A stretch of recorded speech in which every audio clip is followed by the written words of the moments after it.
আমার আল্লাহ পাক রব্বুল আমিন বলেন সূরাতুল জারিয়ার মধ্যে 27 নম্বর পারা, সূরাতুল জারিয়ার মধ্যে 27 নম্বর পারা, 2 নম্বর পৃষ্ঠা, 1 নম্বর হলো 56।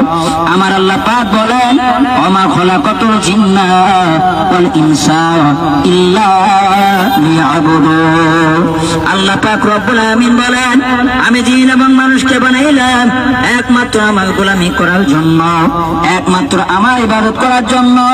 কিন্তু বাজান আজকে আমরা দুনিয়ার মহব্বতে পড়িয়া গেছি।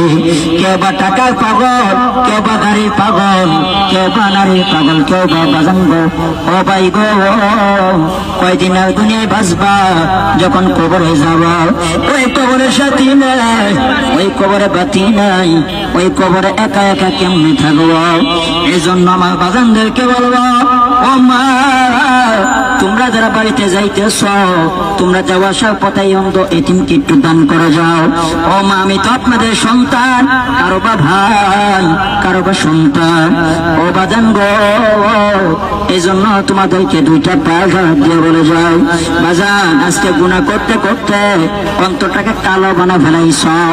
ও বাজান গো, আমার আল্লাহ পাক রব্বুল আমিন বলে আমি আল্লাহ কত বড় মায়ের মাওলা, আমি আল্লাহ কত বড় মায়ের মাওলা।